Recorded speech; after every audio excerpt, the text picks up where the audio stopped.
Ida for exposing my coworker's lies during a team meeting. When I found out that Jenna, my coworker, had been taking credit for my work for months, it felt like a punch to the gut. We all know how supported we are by our teams, and like everyone else, I wanted recognition for my contributions. Jenna, however, had a talent for spinning narratives that placed her at the center, even when the accomplishments were mine. Everyone thought she was a star employee, and I was just the quiet one in the corner. It all started when our team was tasked with a massive project launch that was due in a few weeks. We were all under pressure, working late nights and weekends to meet our deadlines. As the data analyst, I had gathered key insights and crafted the presentation slides that would be the backbone of our pitch to upper management. We had weekly meetings to track progress, and I was always there, detailing my contributions and the data I had worked so hard to put together.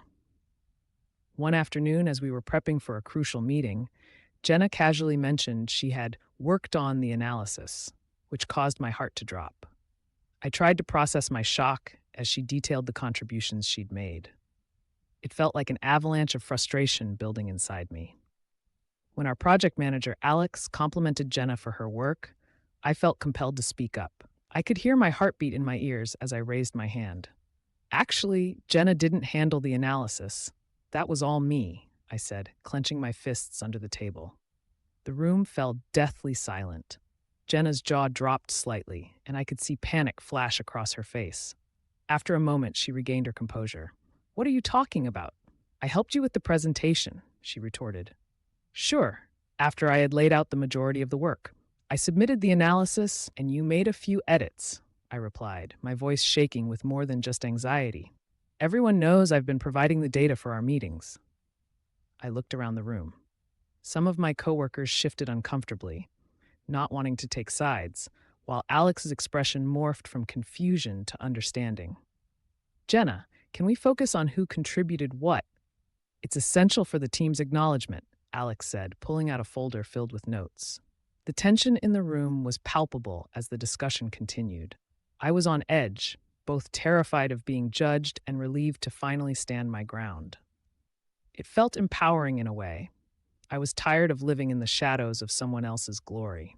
In the following days, Jenna's demeanor shifted dramatically. She tried to undermine my confidence, pointing out minor mistakes in my analysis during meetings, attempting to make me look incompetent. But I didn't buckle. Instead, I doubled down. I meticulously prepared for our next meeting, ensuring I had every number and every detail at my fingertips. Then the unexpected happened.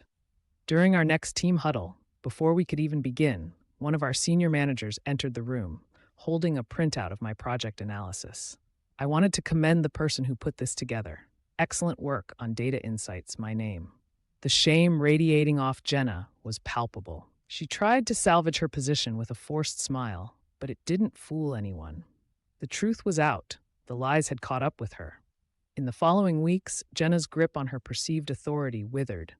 As our project drew closer to launch, management began reaching out directly for my input, sidelining her. I was finally getting the recognition I had deserved, and it felt surreal.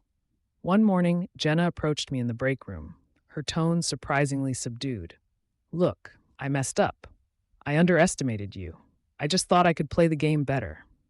I took a deep breath, allowing myself to feel sympathetic, but it was hard to wipe the slate clean completely. "It's about time you realize that being authentic is what truly matters. I hope you think twice before taking credit for others' work again." It was a tense moment, but as much as I felt vindicated, I recognized Jenna's attempt to make amends. The atmosphere at work had changed, and while it wasn't perfect, it was a reminder that the truth tends to emerge eventually, even against the odds. Karma had dealt its hand, and I was no longer just an invisible cog in the machine. I had reclaimed my place in the spotlight, and it felt good.